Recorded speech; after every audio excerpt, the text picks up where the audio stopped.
I want to say a couple of things. Harv's introduction was wonderful. I appreciate all I'm not going to do a lot of processes with you today. I am going to share some ideas with you and some insights and some of my own personal story. Hopefully it will inspire you. Some of the tools I'll share with you may be new, may be empowering. It's kind of like coming to a place where everyone's done 100,000 workshops already, but I think I can share some new ideas with you. I want to share a chicken soup story with you. There was a story that was sent in by Norman Cousins, and Norman was the editor of Saturday Review magazine, and he coined the term psychoneuroimmunology. Your psyche, your attitude affects your neurosystem, affects your immune system. We know the more positive you are, the more optimistic you are, the higher your attitude is in terms of positive expectation and joy, the less ill you get, and then if you do get ill, you get better quicker. And he sent in this story called The Wee Nurse. Can I see a show of hands? How many of you have been in the hospital overnight? Can I see a show of hands? Have you ever had a wee nurse? A wee nurse comes in the morning and says, "Did we sleep okay last night?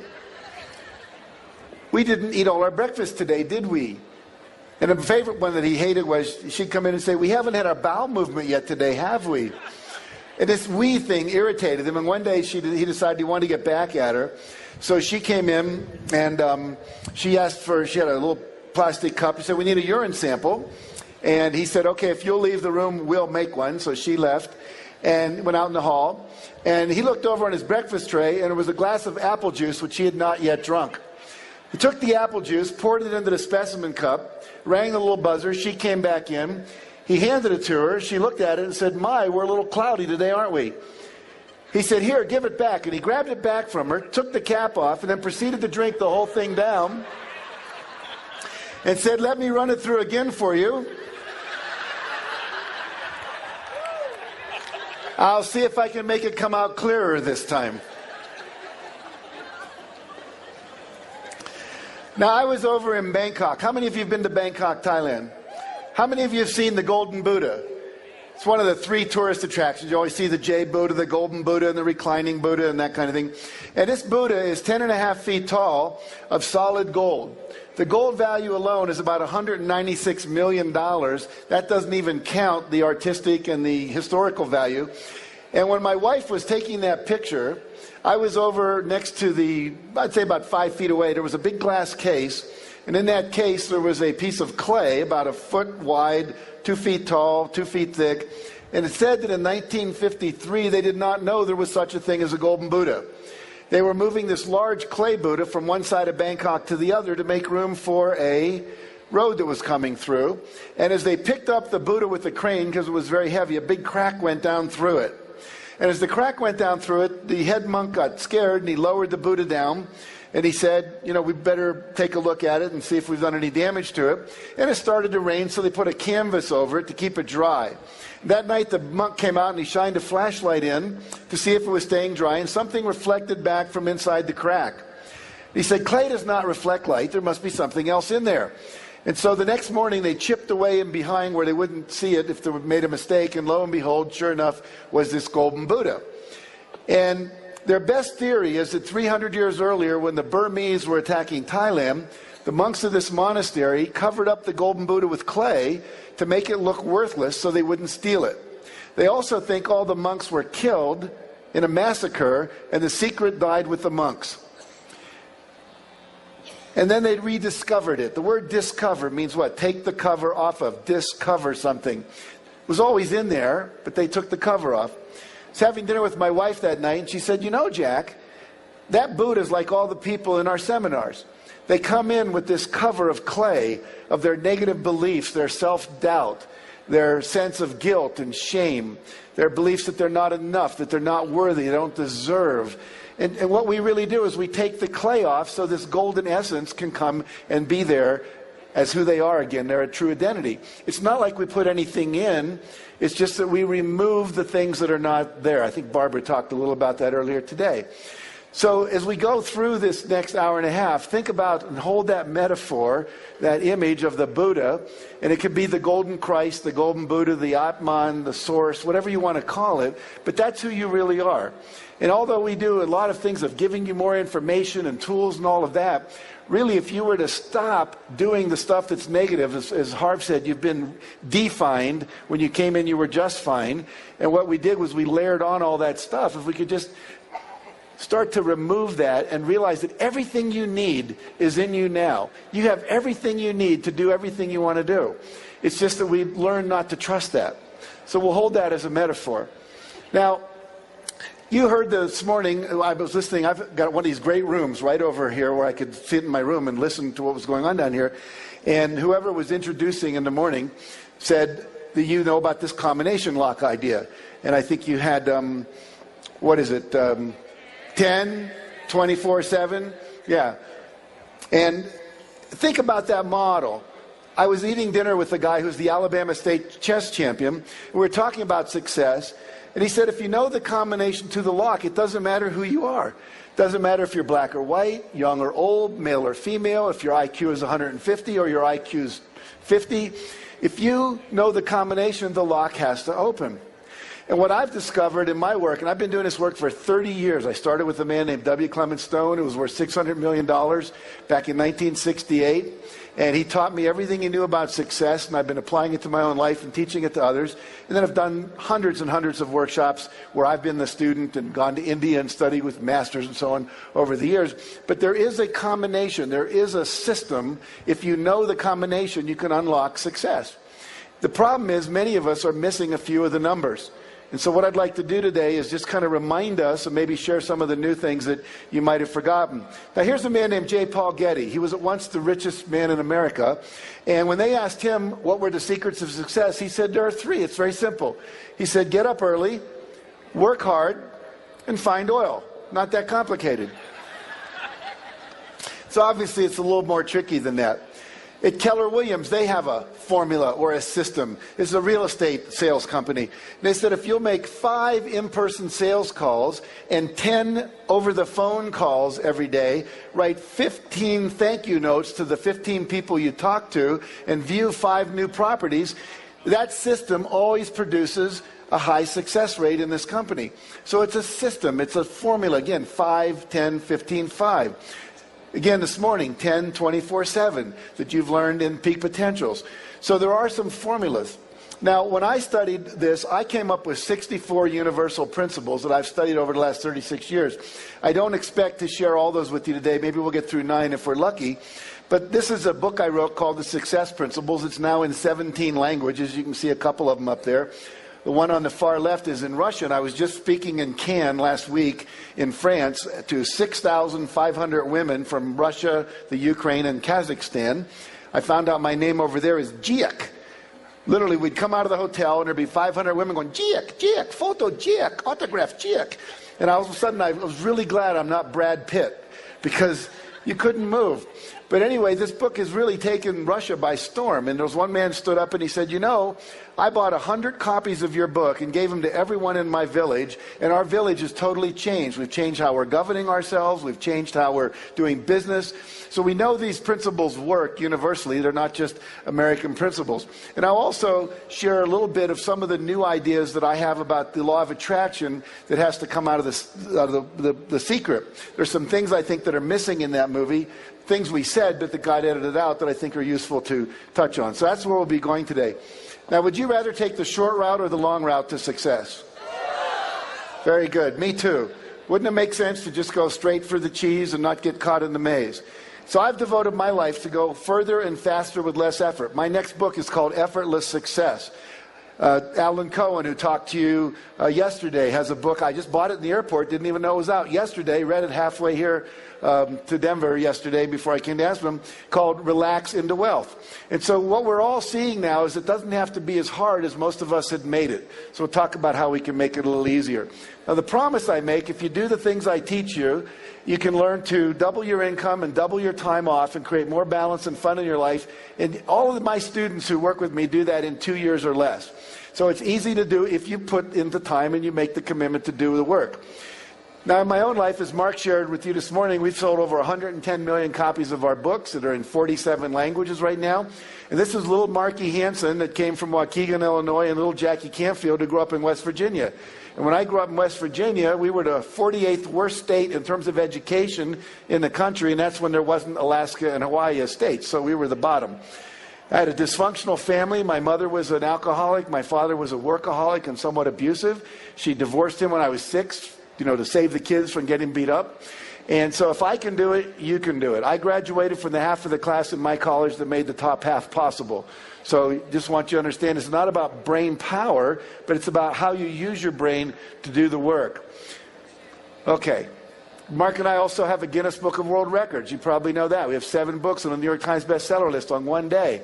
And I share that with you not to impress you about me, but to impress upon you if a little kid from West Virginia who got a C in composition in college can go on and become a best-selling author, anybody in this area here can do anything as well. There's a check written to me for $1,130,328.35. Publisher wrote that was the first check he ever wrote for $1 million. He put a smiley face in his signature. Mark and I got 4 of those checks that year. Our combined income each that year was over $6 million. Again, if I can do it, you can do it. Jim Rohn, great motivational speaker, says you can't hire other people to do your push-ups for you. Think about that. I can't hire anyone here to go to Gold's Gym and work out for me. You can't do my meditation for me. You can't do my visualization for me. All the things that I'm going to share with you are things you cannot delegate to others. This is the work. Harv said, there's work to do. You have to work on yourself.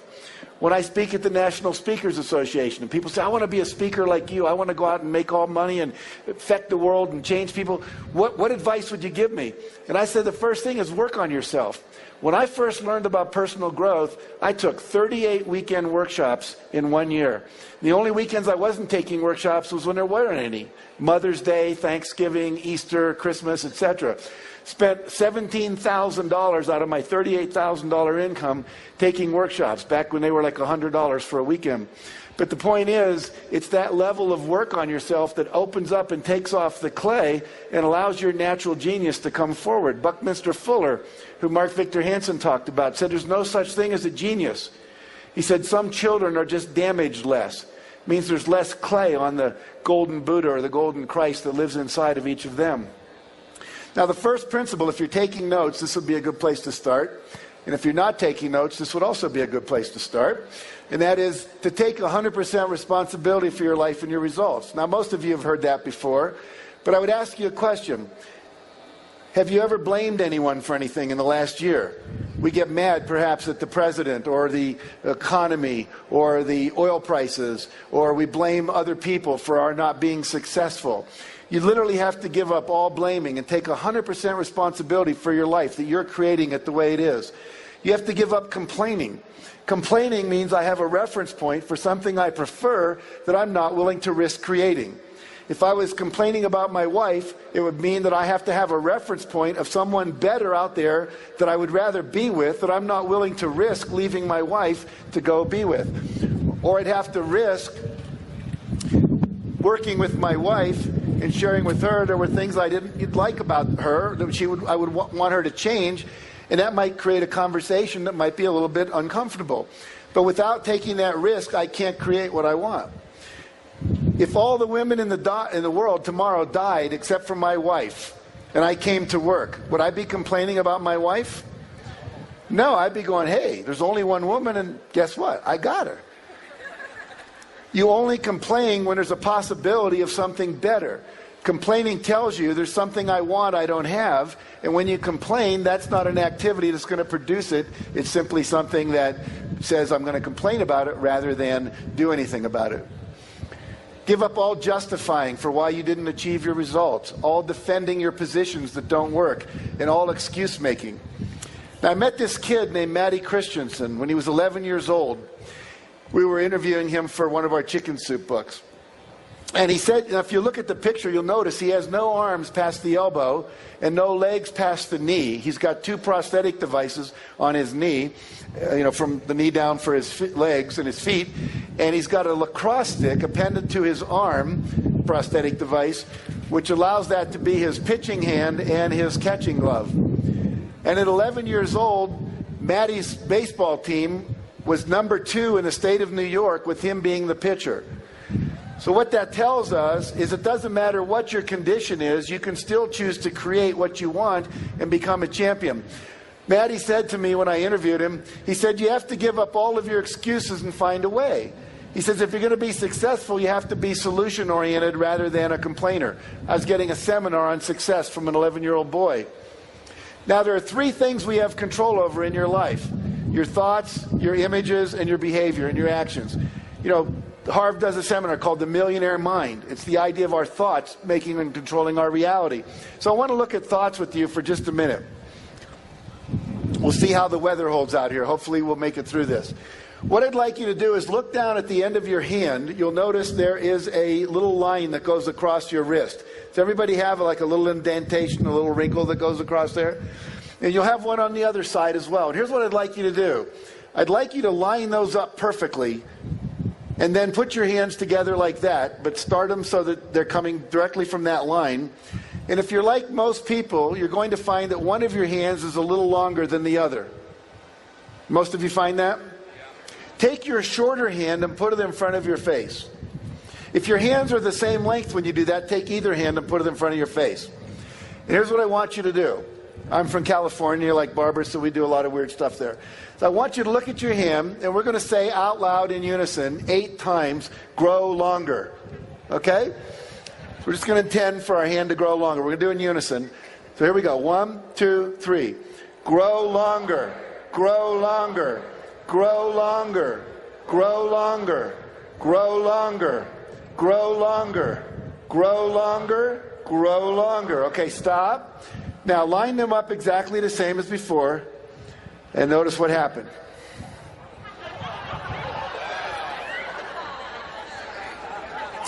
How many of you found that it did get longer? Very good.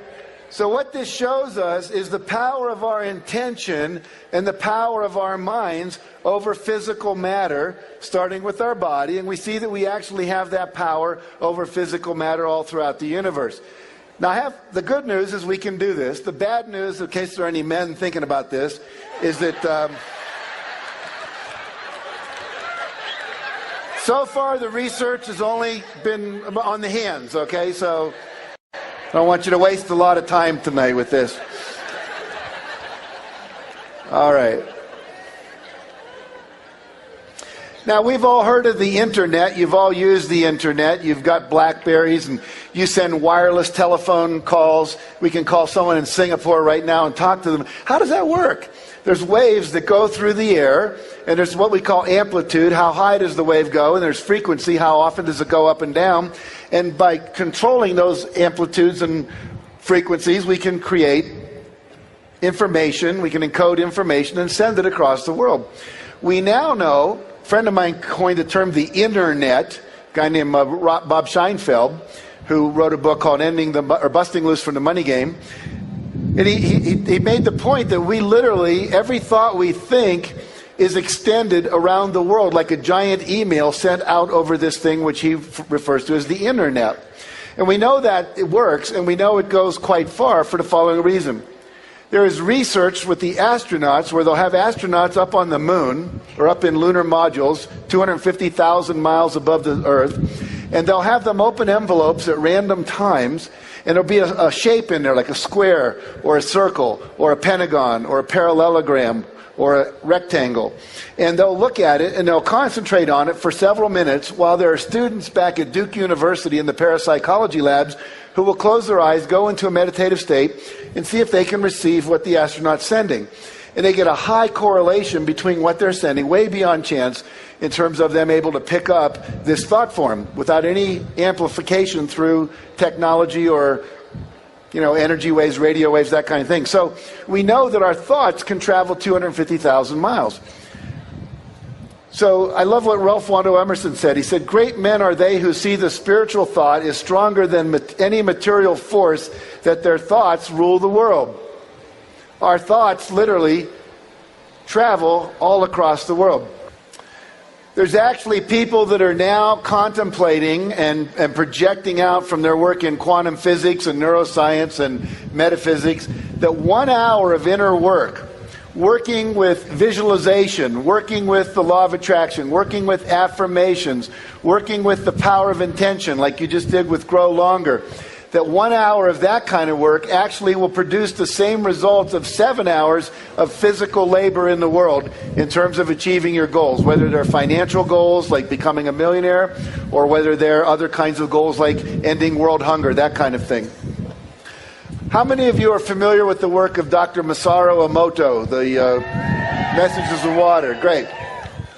So Emoto's work proves that when we think thoughts about water, it changes the molecular structure of the water. So they would have students send negative energy up to a bottle of water, like "you fool, you idiot," and what would happen, they'll take that water and they will freeze it to 20 degrees below zero, put it in a petri dish, and then they will bring it out, put it under a microscope, and they will look at that water, and as it starts to melt, it forms crystals, or not. When you send negative energy, you get this kind of blobby black formation that occurs. When you send love and gratitude or thank you, you get these beautiful crystals that look like snowflakes. And so we know that one kind of energy, which we call negative critical energy, creates one form, and positive energy creates another. Then he said, how far does this intention to the water extend? So they took 10,000 Japanese, and over a 2-hour period, they sent love to all the water in the world. This was a couple of summers ago in July. And they took water samples the day before and the day after, and look what happened. Here's water taken from Lake Biwa. It's the largest freshwater lake in Japan. The day before, this nondescript kind of energy. 2 days later, we see these beautiful crystals having been formed. Here's the St. Croix River up near Minnesota and Wisconsin. And we see the day before and we see the day after. The day after we get these crystals. Here's the Mississippi River. We're halfway around the world and our thoughts are still affecting the water. And as you know from Masaru Emoto's work, your body is about 80 to 85% water. Although today you're probably more like 75% because you haven't been drinking enough. But the idea is we are water and our thoughts are affecting us and each other. And so what does this tell us about success? Every thought I think, they're not going to buy my product. They won't like my record. They're not going to give me a job. We're not going to find a parking space. You are literally sending out energy ahead of you that's pre-paving the highway you're driving down and setting up the kind of response you're going to get, especially when it deals with individuals, because you're telling them how to think. Then you walk in and they go, nah, they already have a determined kind of attitude toward you based on the thoughts you were thinking before you even met them. Back 30 years ago when I started taking workshops, we would literally bring people into we called it a laboratory or a workshop, sanctuary. And the day before we were having a meeting, we'd bring them in through a people mover and we'd interview them. What is it you need to know about me in order to make a decision? What are your hot buttons? What are your fears? What makes you decide yes? And we would get all this information from them because literally it's all available. Because all the thoughts they've ever thought are out there as waveforms, like an archive that you could go to on Google or something to pull forward the information. So it's critical that we learn the power of our mind and use it. And I know most of you know this, but it's important to really see how far this extends.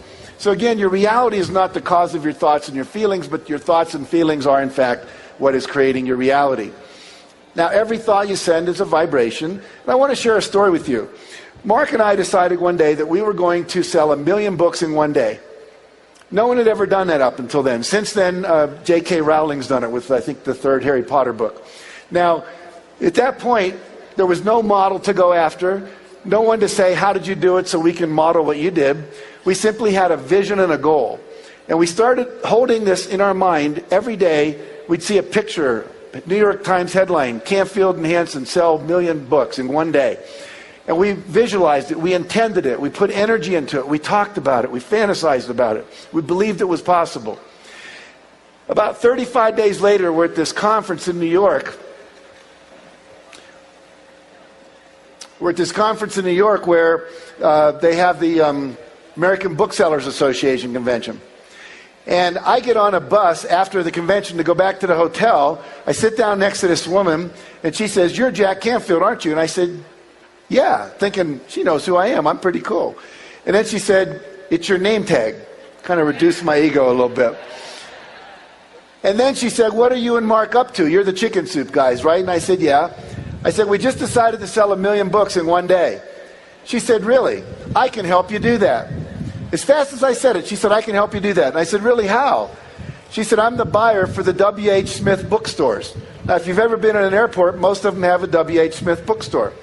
And she said, what we could do is put all your co-authors, along with you and Mark, in the East Coast around 6 in the morning, and we'll put you in New York and Boston and Washington and Atlanta and Miami, and we'll have you sign books for 2 hours. And then we'll put you on a plane and we'll fly you over to Cleveland and Detroit and Chicago, and then we'll fly you again to maybe Salt Lake City and Dallas, and we'll take you all the way across the country. In the evening, you can be signing books in California and Portland, Oregon, and Washington, D.C. I said, why would you help us do that? She called me dummy at that point. She said, dummy, if I sold 1 million books in one day, don't you think that would make me look like a champion to my boss? I said, absolutely, I get it. Now, a lot of people would say, oh, you were just lucky. That was coincidental that you got this person to sit down next to you. I say, no.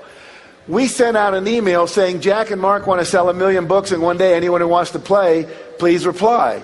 And the way she replied was by sitting next to me on the bus. When you start using the law of attraction, you don't always attract to you the item. You don't get the car showing up in your garage. But what you do get is the resources, the strategies, the magazine articles, the books that people put in your hand, the seminars they tell you to take, and people like this sitting down next to you saying, hey, I can partner with you and we can make this happen.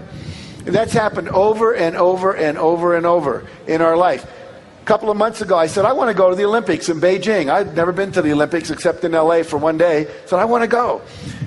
30 days later, I'm walking into a company that I do some speaking for called Isagenix to give them a big motivational talk. And as I'm walking in the back of the room, this Chinese guy walks up to me and he says, are you Jack Canfield? And I said, yeah. He said, have you ever spoken in China? I said, Hong Kong, but not mainland China.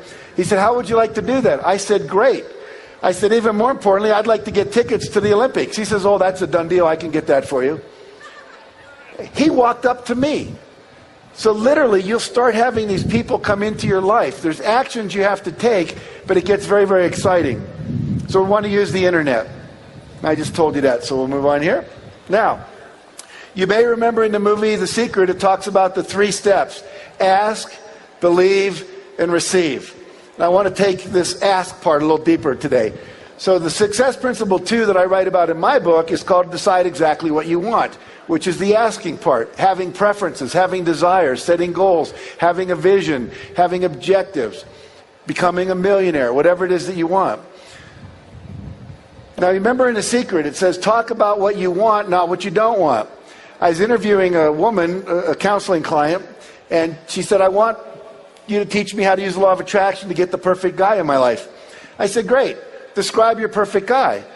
She said, oh no, I know exactly what I want. Just teach me how to use the law of attraction. I said, I will, but I want to make sure you've got this right. She said, okay. I want a guy that doesn't smoke, that doesn't screw around, that doesn't watch TV all weekend, that's not a sports maniac and never spends time in an... And she gave me 11 things she didn't want. It doesn't work. You have to focus on the positive, not the negative. Now here's a guy named Lou Holtz. Lou Holtz was the coach of the Notre Dame football team. Several national championships, many bowl game championships, and so forth. His recent book is called Wins, Losses, and Lessons.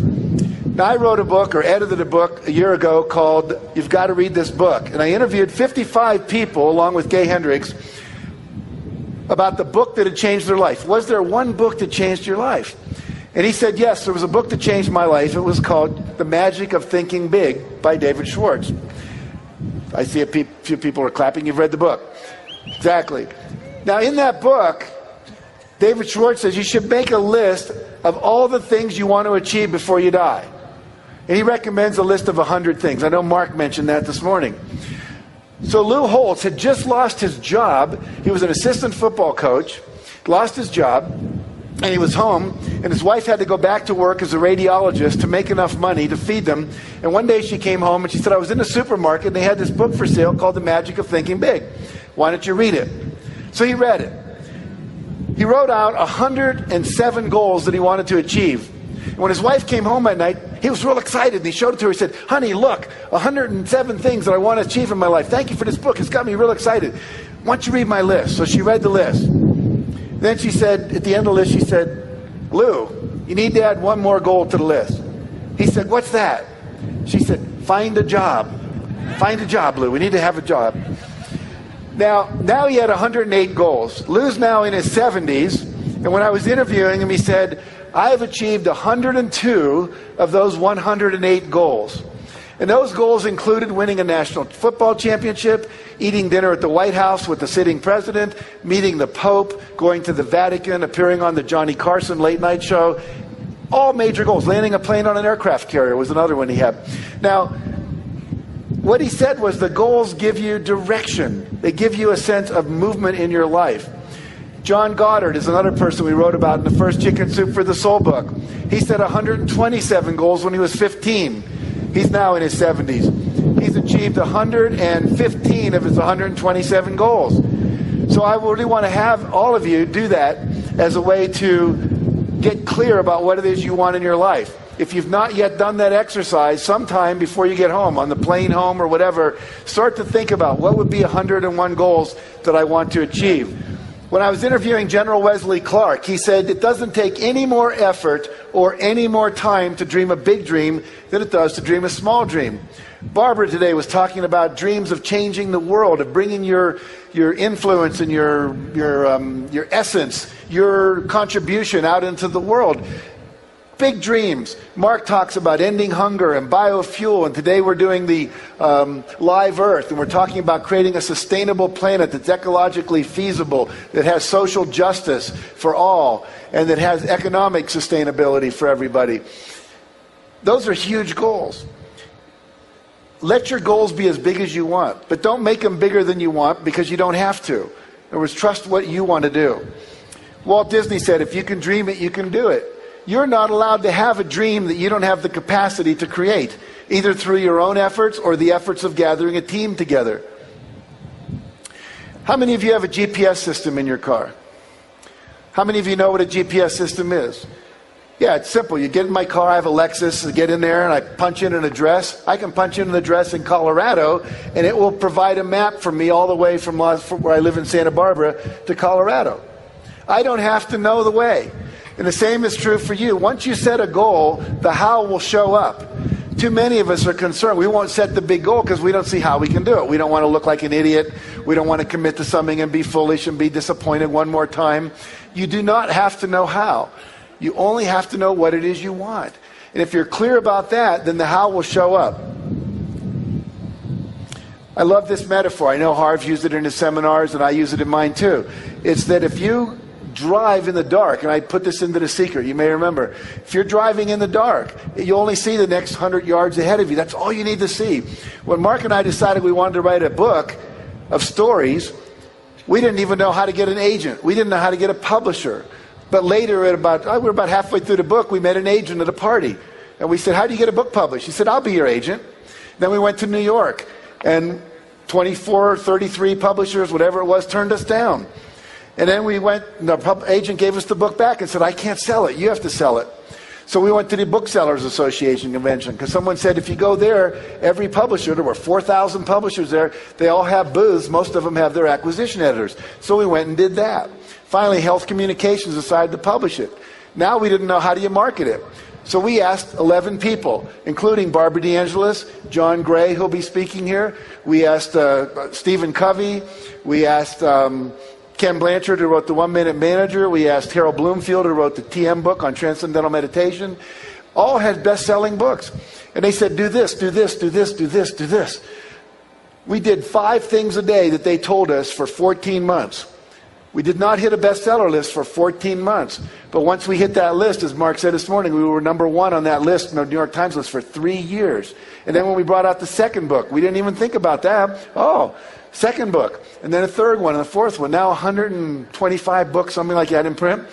And then some people came and said, hey, we'd like to license your brand. For what? Dog food. I said, are you kidding me? We're going to retire on dog food. Chicken soup for the pet lover's soul, cat food and dog food. So you never see the whole thing. But if you just start, Just start. I promise you, the how will show up all along the way. People will give you books. They'll say to go to seminars. You'll meet the right people at the right time. The other thing I want to talk about for just a minute, because this is, I think, a little bit of a different twist on the law of attraction as I've been talking to people, is we always talk about attracting into our life what we want. Attracting in the $1 million or the perfect spouse or the perfect home. But I want you to think about this as well. Everything that you find yourself attracted to is part of the universal guidance system telling you this is the way you're supposed to be moving. This is where your destiny lies. Barbara talked today about the idea that she gave up the TV thing. And that people were offering her TV shows. And she said, no, it doesn't feel right. It doesn't feel good. I don't get excited. I don't get turned on. There's no juice for me. And so you look at, you're attracted to certain people. Trust that. You're attracted to certain teachers, to certain seminars, to own certain kinds of things. I remember I was going to a workshop with my wife. It was a conference of humanistic psychologists. And my wife is very, very much into, how to say this, she's much more into people and relationships and pets. I mean, her happiest thing is shoveling horse poop out of our barn, out of our horses' stalls. Not my favorite thing, but she loves it. And doesn't care that much about money. And so I said, I'm going off to this money seminar. The guy was saying you can triple your income in a year. I said, I want to learn how to do that. And she kind of got mad at me. She was judging me. I thought you were above that. Come on, everything. And so I go and I sit down next to this woman in a seminar, and it's about 10 minutes before it starts. And she says, what do you do? And I told her, asked her what she did. She's a veterinarian. And I said, really? What do you specialize in? Anything? She said, yeah, cat leukemia. I said, that's interesting. My cat has leukemia. My veterinarian told me it's not curable. She says, no, we've actually come up with a cure. I said, really? And as a result of that meeting, our cat got cured of feline leukemia. See, you never know. You never know. Whatever you're attracted to. See, because the universe, infinite intelligence, God, source, whatever you want to call it, your own unconscious, it can see farther than you. Like right now, you can see from wherever you are up here, but you can't see behind you. But God or source or infinite intelligence is way up here. It sees everything. It sees the traffic jam 20 miles down the road. And all of a sudden you get this intuitive impulse, gee, I think I'll take the mountain pass today. Oh, that's stupid. No, but if you take it, you'll avoid the accident or you'll avoid the traffic. You've got to learn to trust your inspirations. As soon as you set a goal, as soon as you have an intention and you believe in it, and you get rid of the self-doubt, and you have a positive expectancy, you fully expect it to happen, what happens is you're going to start getting little inspirations. You'll be sitting there typing a paper, and all of a sudden you'll get this inspiration to walk down the street and maybe take Mrs. Jones, who's a new widower, some cookies. And you'll think, well, why would I do that? I got a lot of work to get done here. But let's say you do it, and you walk down, you bring her some cookies, and you have some tea, and then she says, oh, and by the way, my son-in-law is here, let me introduce you to him. And you go in and you meet the son-in-law, and you find out he's a Porsche dealer, and he's selling a used Porsche for just the amount of money that you can afford to get that Porsche you always wanted. That kind of stuff will show up over and over and over and over, but you got to trust the intuition. You have to act. I don't know if any of you have ever heard of a spiritual community in Scotland called Findhorn. Any of you heard of Findhorn? The guy who started Findhorn with his wife, Eileen Caddy, his name's Peter Caddy, tells a story of drinking tea with his wife and getting this, he just got this intuitive flash, he should go see his friend Bob. And he didn't act on it for an hour. It was an hour later he got up and he drove into London or wherever it was, and he got there and Bob had died 30 minutes earlier.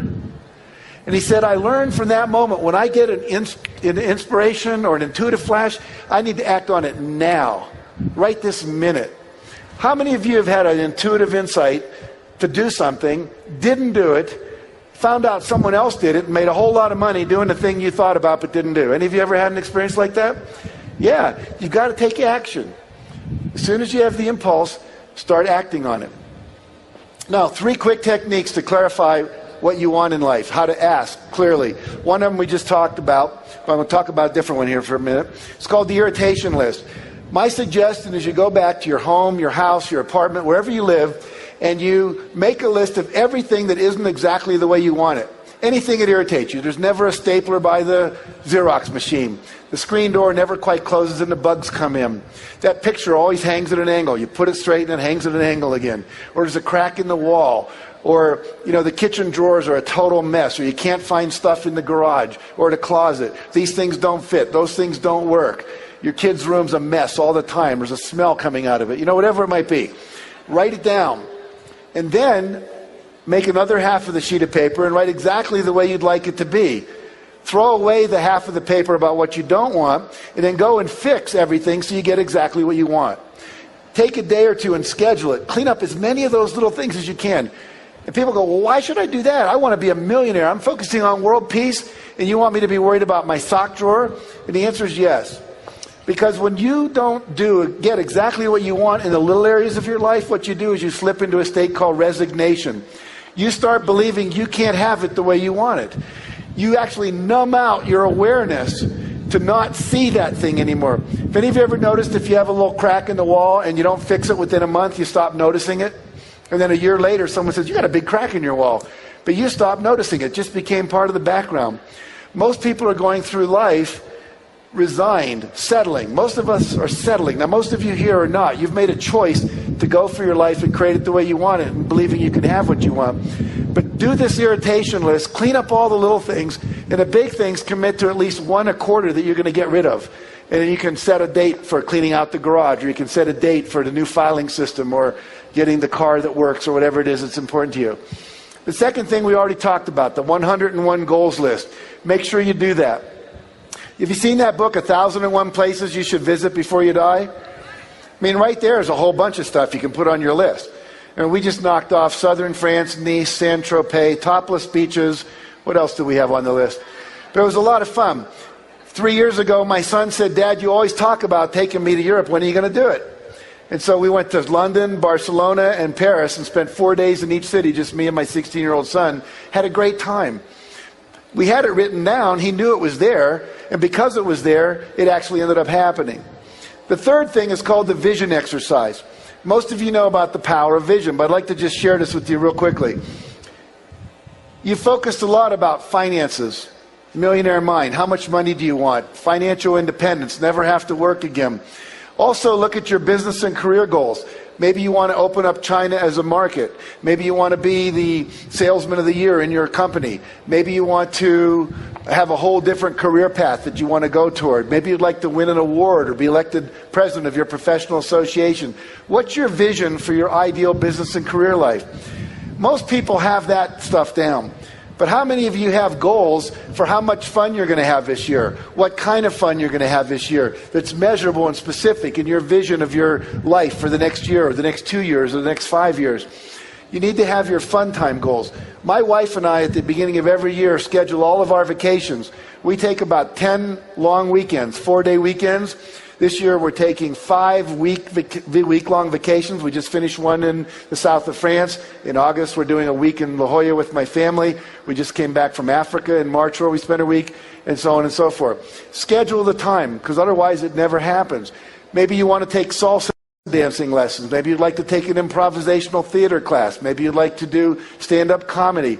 All kinds of wonderful things you can do, but you've got to schedule them into your life. Health and fitness goals. Do you know what your cholesterol level is? Have you got a goal for that? Do you have a goal for maybe competing in a marathon or a biathlon or a triathlon?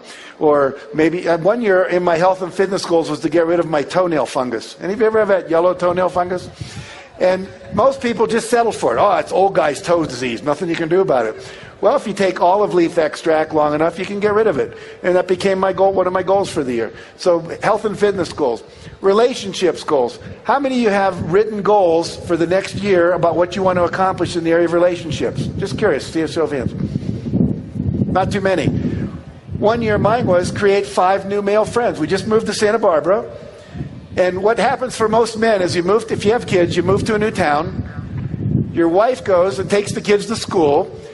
Your kids form friends. Your wife gets to know the parents of your kids' friends, and that becomes your social network.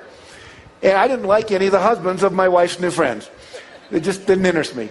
And none of them were into personal growth. None of them were meditating. None of them had a sense of larger purpose in the world. They just were boring to me. And so I made a goal to have 5 really close friends by the end of the year. So it wasn't just casual, it was a deliberate intention. And as a result of that, a strategy came up when I was meditating a couple weeks later. And every 2 weeks, I invited someone to have lunch with me. Started with the guy who was a wrestling coach at UCSB. And then turned out, who knew, the police chief of our town's a really cool guy. Someone mentioned that. I had lunch with him. Really ended up becoming very close friends. And so on and so forth. So now I have guys I play poker with, people we play bowls, which is a fun game, like bocce ball kind of thing. I have other people that I meditate with, and we do personal growth things together, and so forth and so on. But it was a specific goal for the year in terms of relationships.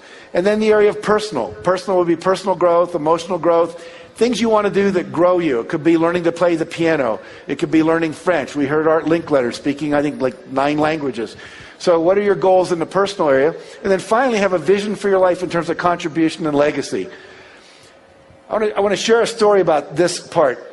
There's a man named Kenneth Baring who used to be a co-owner of the Seattle Seahawks. He was worth about $500 million at the time. I don't know what his net worth is now. It's probably increased. And he said his life went through 4 stages. The first stage was called stuff. He said, I wasn't happy, and I figured if I had a lot of stuff, I'd be happy. So he got a lot of money, made a lot of money, bought a lot of stuff. He had a private plane, a private yacht. He had the big house. He had the fancy cars. He had everything he wanted. Art collections, great wine from around the world. And he said, I still wasn't happy. So I figured maybe I needed better stuff. So he said, the next stage of my life, I just bought a bigger plane, a bigger yacht, a better house, better wine, more expensive this. I still wasn't happy. And he said, well, maybe I was collecting the wrong stuff. And so I created the phase of my life called different stuff. And that's when he said, I bought the Seattle Seahawks. He said, maybe if I own a professional football team, that'd make me happy. So I still wasn't happy. And then he got a call from a friend who said, I'm going to go over to Bosnia, and we're going to take a plane full of wheelchairs, and all these kids that have either been born malformed or have lost their legs to landmines, we're going to give them wheelchairs, because wheelchairs give them mobility and freedom. And so he got in the plane with his friend, and they flew over to Bosnia, and he got off, and they were putting all these kids in wheelchairs. And he said, I picked up this first kid. He was about 11 years old, didn't weigh much. He was real thin. And I put him in a wheelchair. And I went to turn away to get another wheelchair, and the kid wouldn't let go of me. I turned back around. I looked down, and there was tears coming down his face. And he said, please don't go yet. And through an interpreter, he said, I just want to look at your face so I can memorize it. So when we meet again in heaven, I'll be able to thank you one more time. And he said, I started to cry uncontrollably. And he said, it was the first time in my life I felt pure joy. And as a result, Ken came back and he started the Wheelchair Foundation.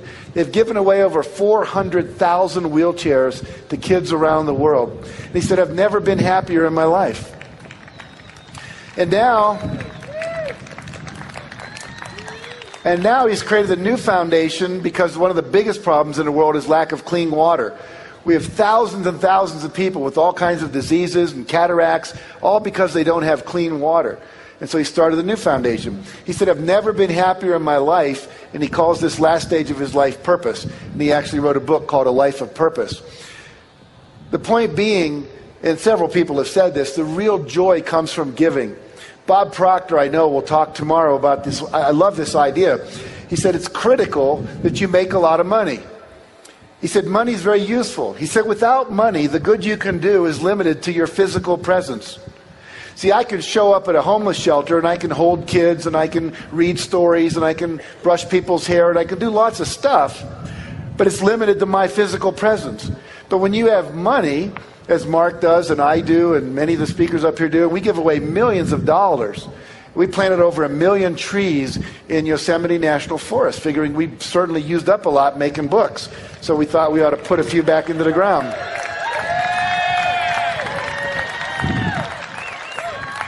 It's actually cool to go there and see all these little trees growing up and go, that's our trees. It's really neat. But the point being that you want to have influence for good.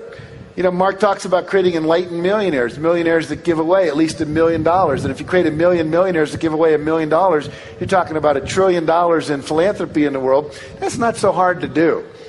It's really not that big a game to play when you really think about how simple it is. All right. So we've got these 7 vision categories.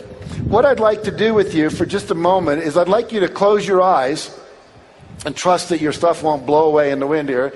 And I'm going to mention each of these categories. I'm going to be silent for 30 seconds.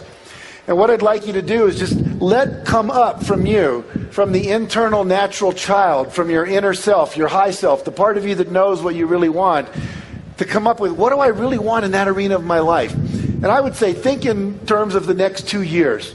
So 2 years from now, what would you like to say you've accomplished financially or career-wise or so forth? So just a little bit of going inside, so you're not listening to me and just being a speech. We'll kind of just take it inside a little deeply. So take a deep breath, close your eyes.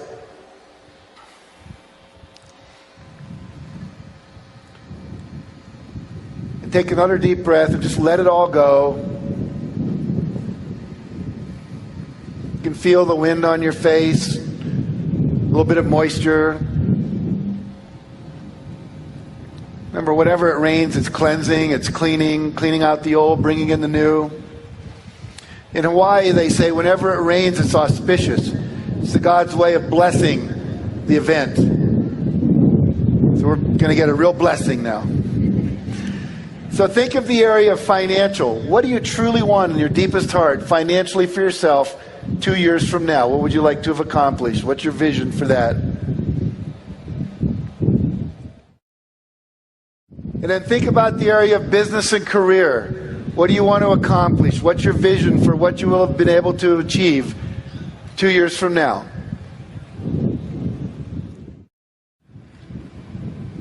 And then focus on the area of fun and recreation.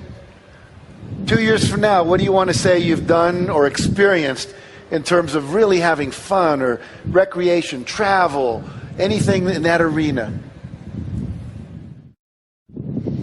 And then think about the area of health and fitness. What do you want to have accomplished in that area of your life? Maybe it's weight loss. Maybe it's more vitality, more flexibility. Maybe a better diet that you're now eating. Then think about the area of relationships. What do you want to have accomplished in the area of relationships? And then think about the area of personal. What do you want to have accomplished just because you want to do it in terms of personal growth or development, spiritual development, education? And then finally, the area of contribution. Where do you want to volunteer? Where do you want your money to go? What do you want to be different in the world because of your efforts? Very good. Then go ahead when you're ready. Open your eyes. Come on back. And when you have a moment, perhaps not now because it's a little challenging, but make sure you write that down. Get it down on paper. Share it with your partner. Put it up on the refrigerator. Look at it every day. What I do is I have 3 goals in every one of those arenas. So I have 21 goals every year. And then I make a 8.5 by 11 sheet with a picture. I either get it from, Google Images, or I pull them out of magazines. I put them under a page protector, and I write a little affirmation over it with a specific measurable goal. Then each day I go through that, and I look at it, and I visualize it, and I feel the feelings I would feel if I already had it. And every year I achieve at least 18 of those 21 goals, and within 2 years, the ones I didn't get, the 3 that I didn't get, I have achieved. I could go back over my life. Everything I've ever wanted has come true. Everything.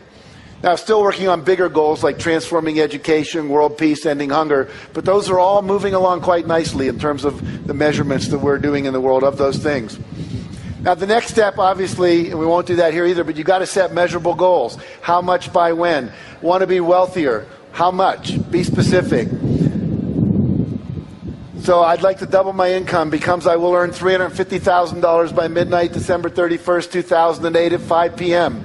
Specific. I'd like to become a millionaire. I will have a net worth of $1 million by midnight, December 31st, 2009 at 5 p.m. Like to lose weight and get fit. Might be I will weigh 190 pounds and complete a 10K run by December 30th, 2007. I want to look at the law of attraction with you just a little bit. We know the law of attraction works like gravity, which is always. I just got asked the other day, we were filming a PBS special. It's going to be a pledge drive special. I was in Boston doing that yesterday. And one of the questions that got asked from the audience was, well, what about Darfur, and what about Katrina, and what about 9/11? I'm now coming to believe, and I didn't believe this 3 years ago, but as more I study law of attraction and hang out with the other people teaching it, I'm now beginning to believe that everything is attracted into our life, either by our behavior, by our thoughts, by our fears, by our fantasies, the things we talk about, the things we watch on TV, and we go, oh, I hope that never happens to me.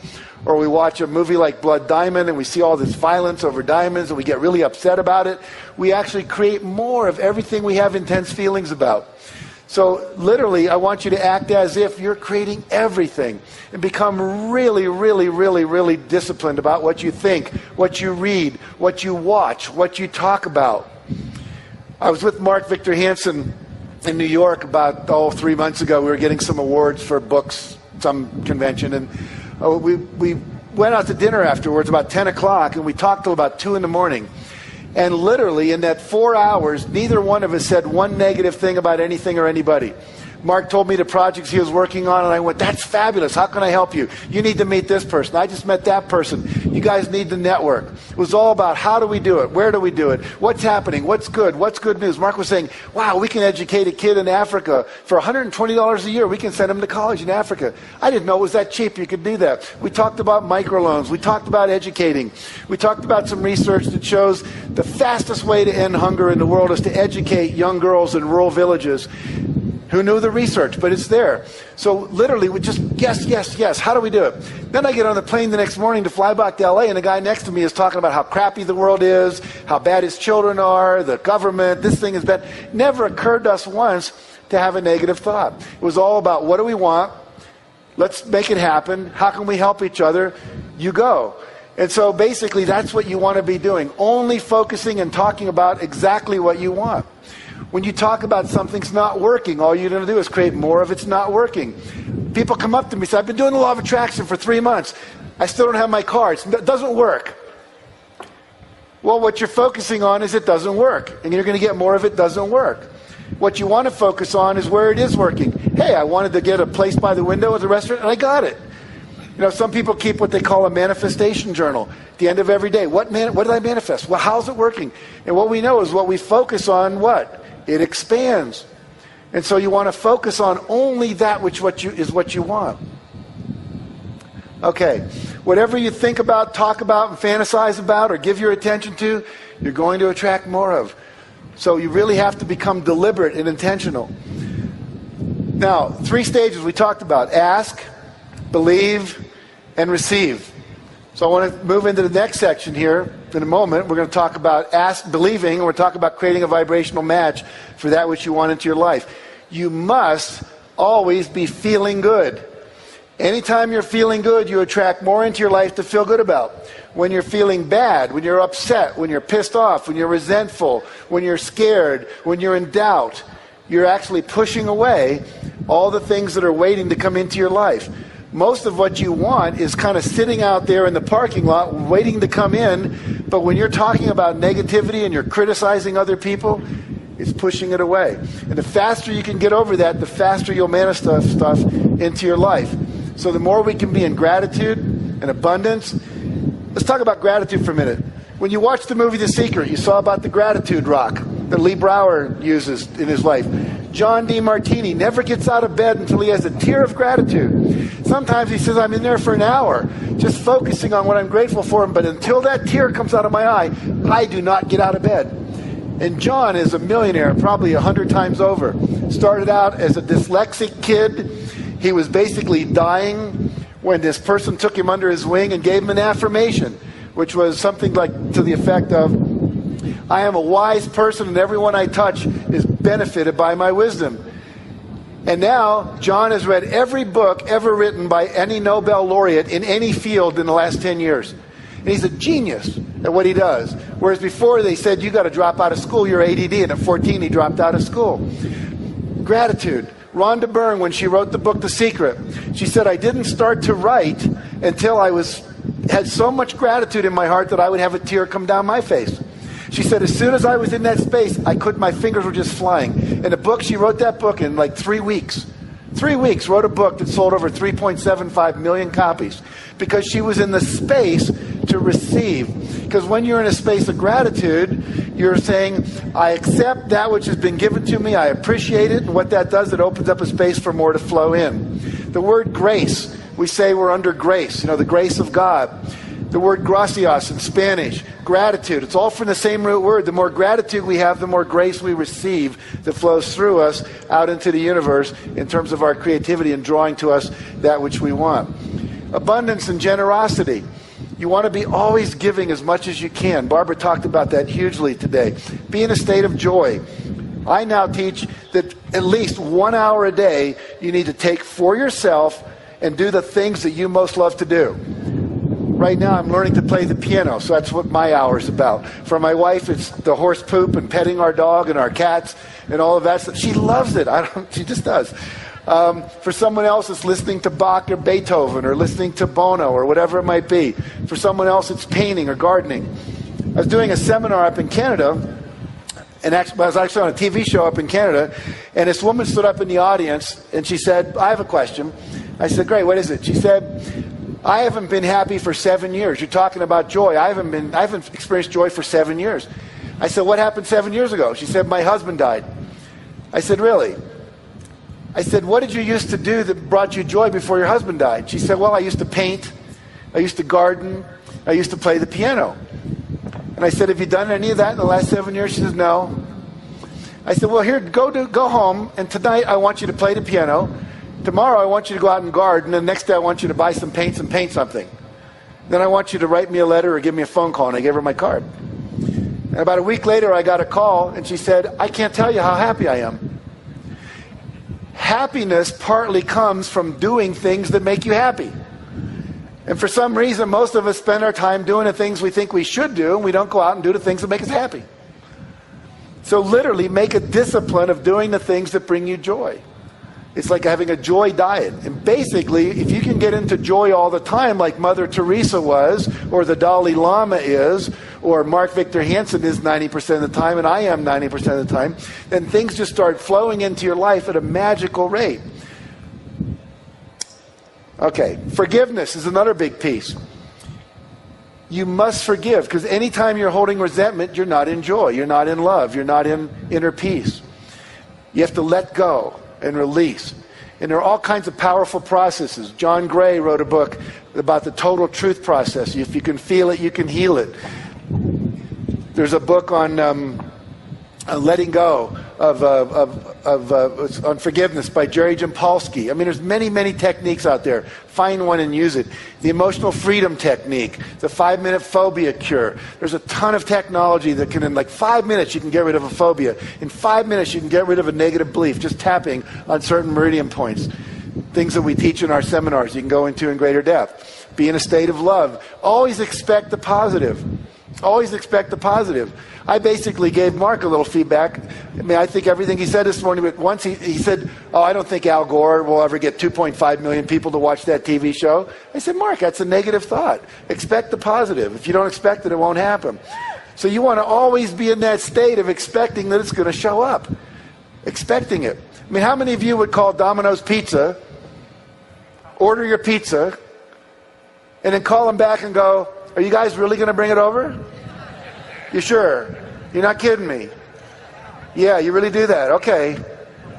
You know, if you did that 3 or 4 times, they'd put your number on caller ID and they wouldn't take your call anymore. And yet we do that with the universe all the time. I'd like a Porsche. Oh, but I can't afford it. I'd like a Porsche, but, whatever.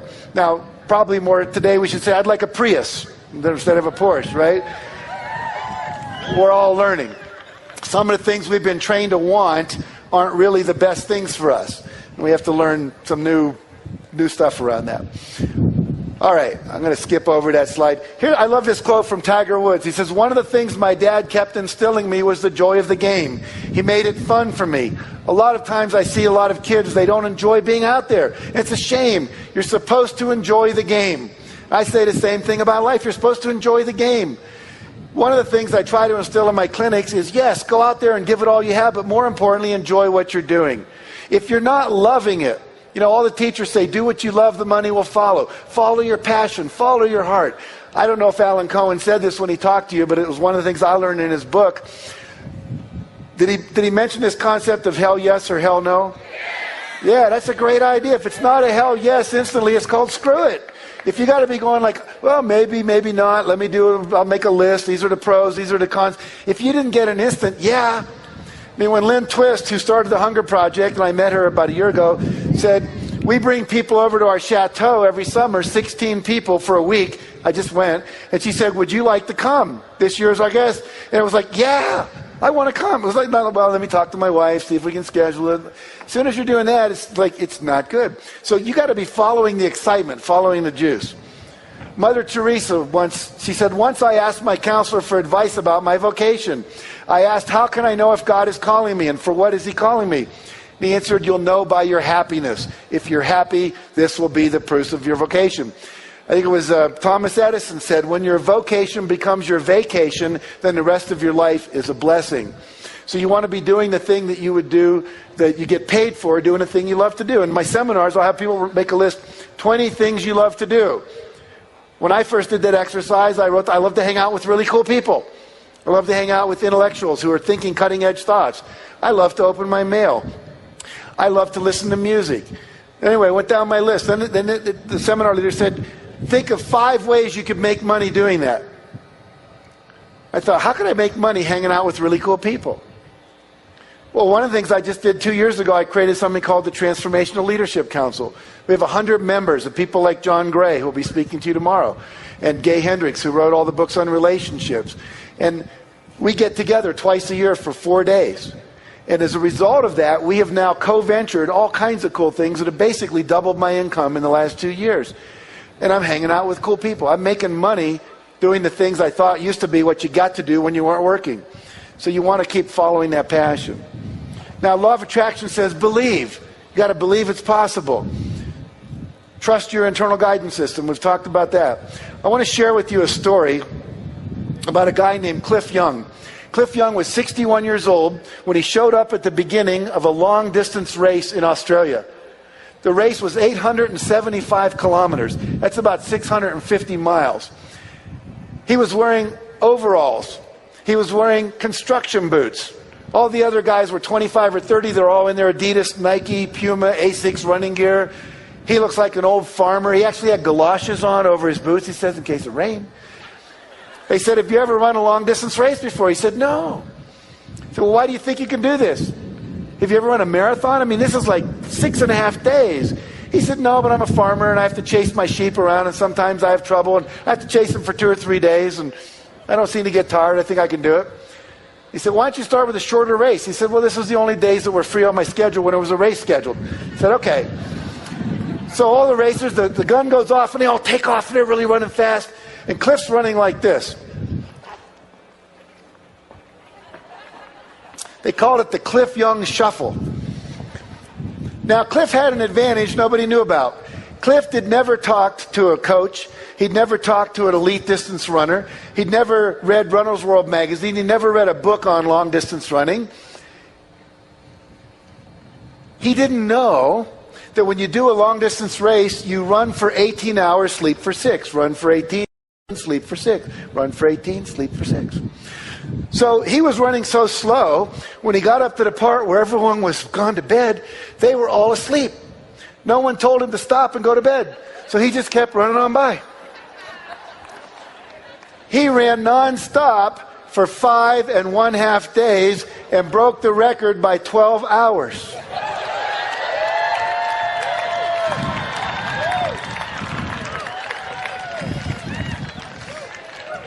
See, sometimes what you think you know gets in the way of what's possible. If you believe you can do something, you can figure it out. But you have to believe. You have to believe it's coming into your life. I love his quote. It says, never tell anyone something cannot be done. God may have been waiting for centuries for somebody ignorant enough of the impossible to do that very thing. You know, you think of all the technologies we have, the airplane, FedEx. When the guy that put FedEx together, he was an MBA student at Yale, and he presented the paper that outlined the FedEx process.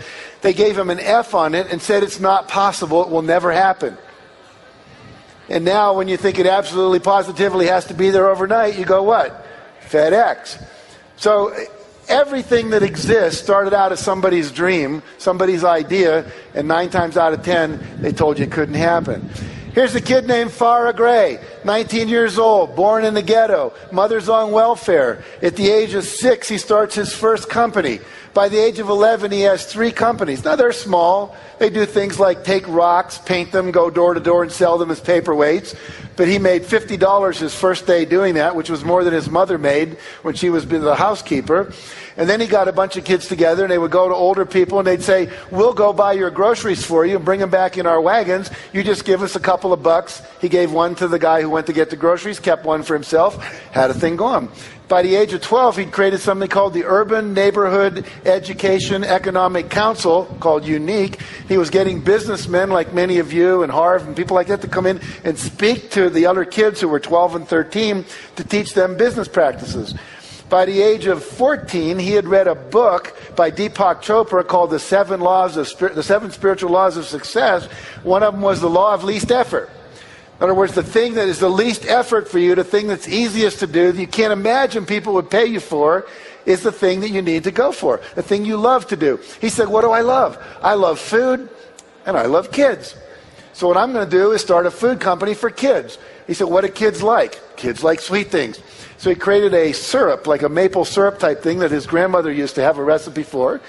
And in 1.5 years, he built that company up to, now he's all of 16, and he sells it for $1.5 million.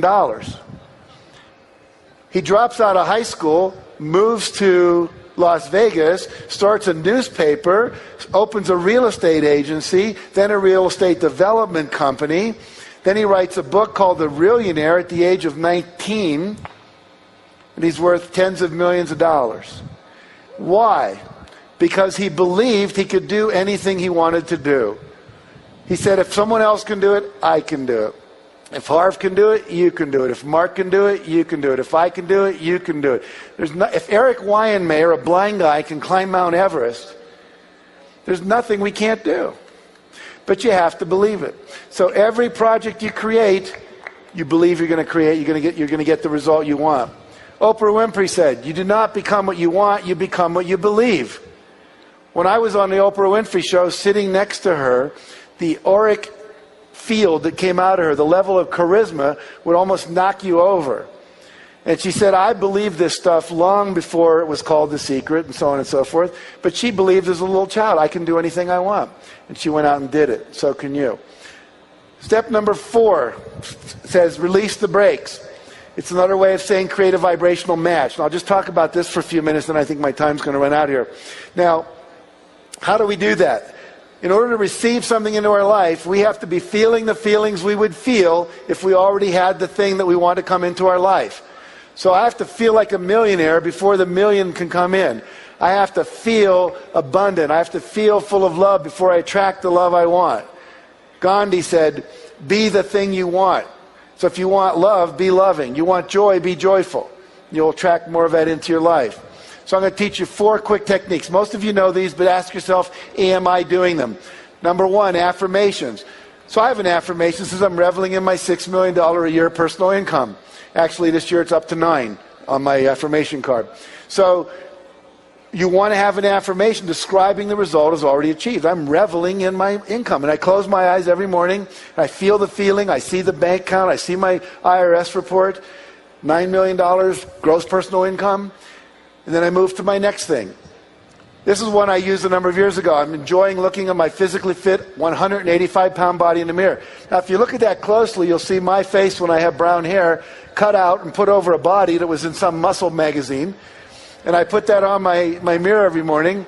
And every time I'd look at that, I'd say, gee, I don't quite look like that. And then I'd go into the gym, I'd lift weights, and I'd eat better and so forth. Now, I'll never look like that. I'm not going to spend 6 hours in the gym. But it basically motivated me. And it said I'm already experiencing it right now, even though I wasn't. By the way, a great technique, and I put that off on person. Don't freak out in the AV department up there. But I just didn't want you looking at that slide. When you're trying to lose weight, take your scale, and whatever weight you want to weigh, write it on a piece of paper, put it over your scale. So every time you step on your scale, you go, oh, far out, 185. This is cool. Because see what happens, you step on there and go, shit. 220 pounds. That sucks. And what are you going to attract when you have that? You're going to attract 220 pounds, and that sucks. See?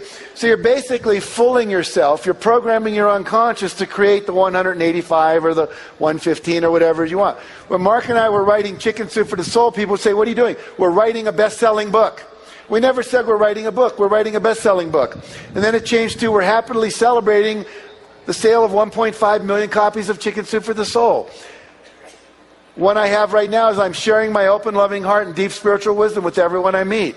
You want affirmations for every aspect of your vision, and this is one of mine. So, you state your desired outcome as if it's already happening, feel the feeling, and then you got it. I'm happily driving my new BMW down the highway. I love this idea. You go to the dealership, you take your camera, you sit in the car, you look out the window, and you say, take my picture. I'll be back to buy this in a month or two.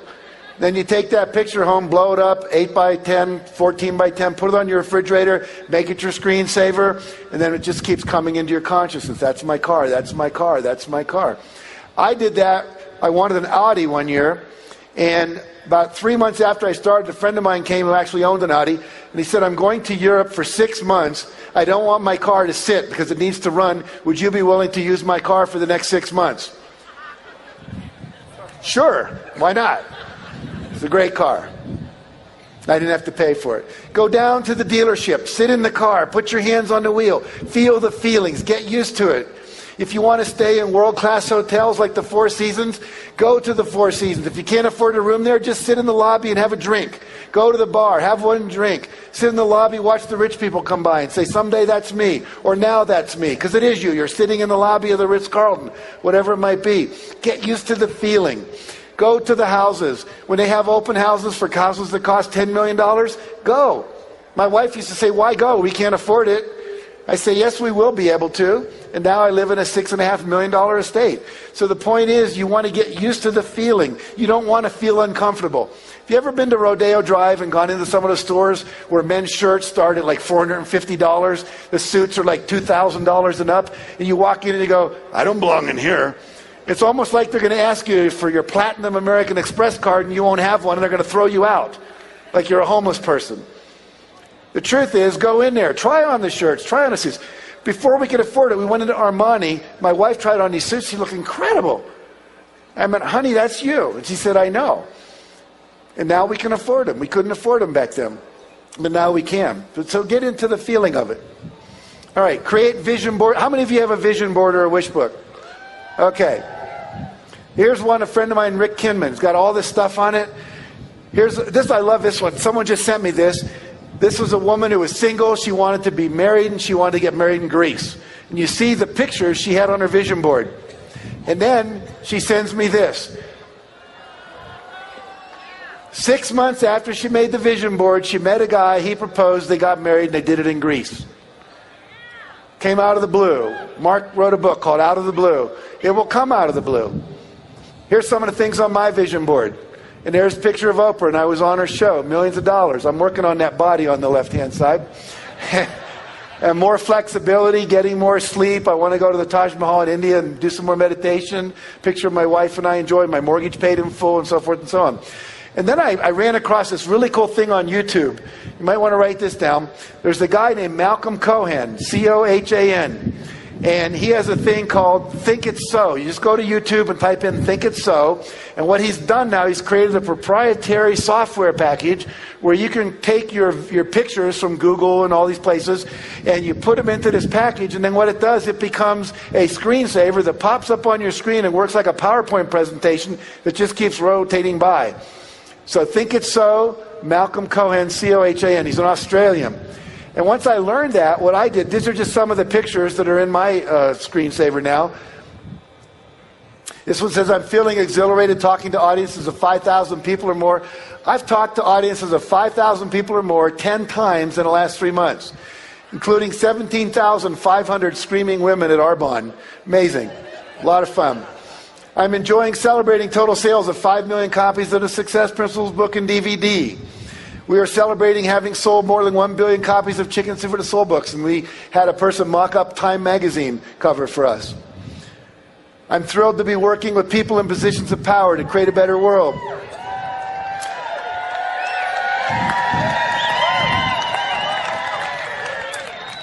Turns out the woman who was the correspondence secretary for George Bush had submitted 5 chicken soup stories. We didn't know.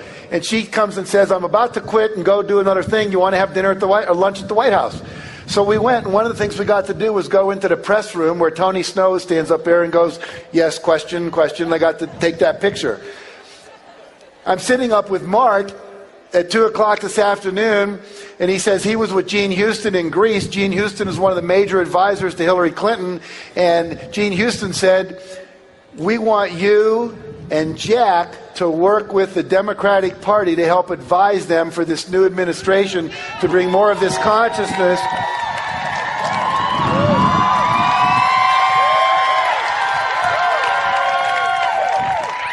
So that was in my dream board, my vision board, my screensaver. I put that in 3 months ago, and now we're getting an invitation to play. I'm enjoying playing golf on 12 world-class golf courses around the world. We just played in southern France on one of them, joyously receiving 26 relaxing massages in 2007, and so on. Third thing, visualization every single day. Now let me tell you a principle here that's critical. It's called the 30-day principle. Research was done at NASA. They had astronauts wear concave lens goggles for 30 days. Concave lens goggles make your world appear upside down. Imagine 24 hours a day for 30 days, everything's upside down. You're trying to negotiate the stairs, your soup, which looks up there, you got to reach down here to eat it. They did this to see if they would become nauseous, if they would lose their ability to focus, if they would become hostile. How would they relate to being in outer space when there was no gravity? That was basically the experiment. What they found that they didn't expect to find was that 25 to 30 days into it, every one of the astronauts, their brain flipped the image right side up again. Even though the image was coming in upside down, their brain flipped it right side up. What the neuroscientists tell us is it takes 25 to 30 days to create a new neural pathway in your brain. It takes 25 to 30 days to lock in a new belief system. It takes 25 to 30 days to lock in a new habit pattern. It takes 25 to 30 days to have your visualization and affirmation start to change the whole way your brain perceives the world. See, your perception is part of what's controlling your reality. Right now, you're not aware of what you're feeling in your right foot, but as soon as I say right foot, you're aware of it. But as soon as I say left hand, that's where your awareness goes. So the reality is all these things were streaming into your brain, but your reticular system was filtering out everything probably but what I was saying. But as soon as I say right foot, it changes. So as soon as you start visualizing, and you do that for 30 days, the reticular system in your brain says, start letting in everything that will help us become a millionaire, or solve world hunger, or work with the president, or whatever it might be. So you want to be visualizing for 30 days in a row without fail, whatever it is you want. Because they did an experiment where on day 15, they had half the astronauts take their glasses off, put them on back on day 16, took another 25 to 30 days before the phenomenon occurred again. So you must do 25 to 30 days. Does that make sense? That's one reason most people's affirmations don't work. It's one reason a lot of the seminars they take don't work, because they don't take the tools and do them every day for 30 days.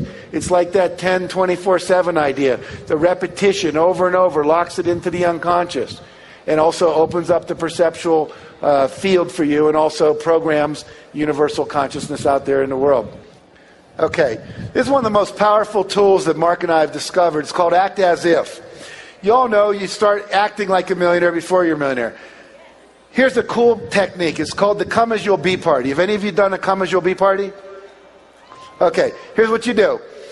Mark and I went to a party. We belong to an organization we helped create called The Inside Edge. Had 100 cutting-edge people, like Barbara DeAngelis was a member, Tony Robbins was a member, and so forth. And they had a party on the Queen Mary. And what we did was we got there, and they had paparazzi taking all our pictures, and big red carpet, and we had to act as if it were 5 years in the future and we had achieved every one of our goals. And for 3 hours, everyone had to pretend it was 5 years later. People were walking around with books they'd written. People were walking around, their cell phone would ring, and they'd say things like, oh, that's good. Yeah, buy 5,000 shares. Yeah, no, sell those. Yeah, 10,000 of those. Oh, good. Call you back later. They were trading all these great stocks. I was doing this party with one of my seminars recently, and this kid, 26, was walking around with his cell phone going, Jennifer, I told you don't call me here. No. And then the phone would ring in. Jennifer, leave me alone. No, I know I was the best lover you ever had. I know, honey. I know I was the most sensitive person. Oh, I know you love me. I'm sorry, I just have to move on. Finally, by the end of the evening, he takes one more call. He goes, J-Lo, leave me alone. I'm sick of it. You know? And people were showing us pictures of the boats they owned and the Argentinian ranches they'd bought and the camps they'd set up for homeless children and on and on and on. Now, if you do that for 2 or 3 hours and just stay in that space, that's the most powerful act as if we've ever figured out how to make happen. Go home. If you buy my book, I think it's chapter 11. It's called Act As If. There's a whole section on how to create a Come As You'll Be party. There's an invitation in there you can mock up and send out to people. But really do that. It's one of the most powerful things you can ever do. Now, let me move this toward closure here. I just want to talk about one last thing. Let me find it for you real quick here. One of the principles that we work with is if you want to learn, you've got to stay motivated with the masters. You know, Harv talked about the masters. And so principle number 8 in my system is stay motivated with the masters. And there's a lot of ways to do that. You come to sessions like this. You take the Peak Performance, ultimate seminar package, whatever. You keep being exposed to masterful ideas and masterful people. Shared that cartoon with you. Here's a guy named Jeff Arch. How many of you know who Jeff Arch is? See, most of you have never heard of Jeff Arch, but you will know him in a second. Jeff Arch, one day, was sitting there and he was miserable. His life sucked. And he said, I'm watching these infomercials on TV and I'm seeing all these people talk about the money they make. And I've always thought that was BS. Didn't work. But, their lives seem to be working pretty well. They got money. They're on TV. I'm not. He wanted to be a playwright. He'd written 2 plays. They failed miserably. His wife said, get a real job. We have a kid coming. And he was running a karate studio and he was miserable. And so what he did was he said, I'm going to buy an audio program. The audio program sold for $149. He ordered it and he listened to it and it changed his life. He said, wow, I got to go for my dream. I have to shoot one more time for my passion. So he quit his job as the karate studio. And he said, I'm going to write one more screenplay or one more play. And he wrote a screenplay. And it was about a movie, kind of James Bond, Russians versus Americans. He took it to California. And the day he went there, the Berlin Wall fell. And everyone said, we just don't want a Cold War movie anymore for a while because the Berlin Wall just fell down. Context isn't right. He said, before I listened to that audio program, I would have said, the world sucks. See, this is just one more example. I get screwed. He said, but the truth is, I realized I had just made a decision where I picked a topic that wasn't timeless. And then I said, okay, what's a timeless topic that nothing that changes in the world can change it? And he said, love. Everyone loves love. Doesn't matter what happens in the world about love. Then he said, what's the typical love story? Boy meets girl, there's some problem. Romeo and Juliet, 2 different warring families, can't get together. West Side Story, 2 different gangs, can't get together. Look who's coming to dinner, black guy, white woman. And we can go down a list. There's always this thing, you got to get through it. Finally, they get together, end of story, everyone's happy. He said, what if I do something totally different? What if they don't meet until the last scene of the movie? That's never been done. So he wrote a little screenplay called Sleepless in Seattle. And that screenplay earned him $500,000. And now every screenplay he writes is worth $1 million. Because he's now a Class A, top-tier screenwriter in LA. And what happened was one audio program that changed his life forever. $149 investment turned into $500,000. So success principle number 9 is you got to learn more to earn more. Rhonda Byrne, who did The Secret, her life was miserable. Her daughter came to her and gave her a book. It was called The Science of Getting Rich by Wallace Wattles. How many of you have read that book? You'll hear Bob Proctor talk about that tremendously tomorrow. It's the book that changed his life. It's a book that later I read after Think and Grow Rich and other books that changed my life. She reads this book. She gets so excited about it. She says, why doesn't everyone know this?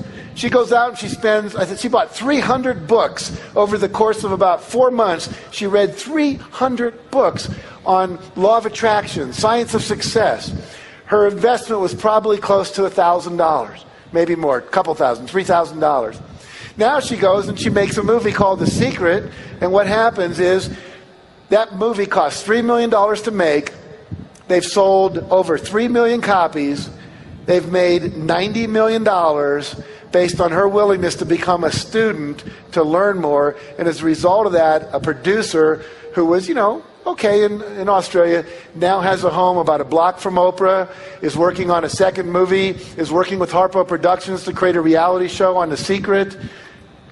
because she was willing to invest in her growth. Here's somebody who read my book. Look at all the little tabs in there. They've studied it more than I did. It's amazing. We've talked about a couple of principles of success. It's just the tip of the iceberg. So, final story. Woman calls her minister. Says, Reverend Jim, I just came back from the hospital and they've diagnosed me with terminal cancer. I wonder if you could come over this afternoon. He says, sure, of course, Aunt Hattie, I'll come over. Goes over to her house. He tries to comfort her. She says, don't comfort me. I'm fine. I don't understand healing. I just want to plan my funeral. Would you help me plan my funeral? And he says, of course, I'll help you plan your funeral. She says, I want to be buried in this dress.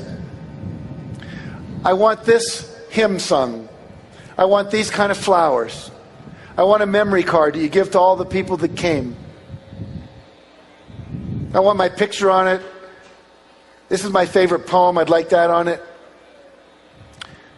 And she went on all the things she wanted. And then she said, I want to be buried with my family Bible in my left hand and a fork in my right hand. He says, well, I understand the Bible, and Hattie, you're a very religious person, but why the fork? He says, whenever we have a church social, and they're coming by to collect the plates after we've had a dinner down in the basement of the church, whenever there's going to be a really great dessert, something like apple pie or cherry pie or peach cobbler or chocolate cake, they always say, keep your fork. And whenever they say, keep your fork, I know we're going to have a really great dessert. So they're going to come by my casket and they're going to look in. And they're going to go, Reverend Jim, I understand the Bible. Aunt Hattie was very religious, but why the fork? Just look him in the eye and say, Aunt Hattie knew the best was still yet to come. And so for all of you, if you take these principles that you're learning here from all the different teachers, not just mine, but all of them, this whole 3 days becomes like a total gestalt. Everything I would have said that I didn't, someone else is going to say. You're going to get the full package. But if you'll go back and put them into practice, and if you take the things I have, and if they're attracted to you, or you're attracted to them, put them into practice. Do the work. Because there is some time to put in. And if it feels good and it's fun, continue to do it. If it's not, don't. If you put the work in, you keep your consciousness clear, and you think the thoughts, you create a vibrational match, I promise you, for each and every one of you, the best is still yet to come. Thank you. Have a great life. It's been a pleasure and honor to speak to you. Thank you very much.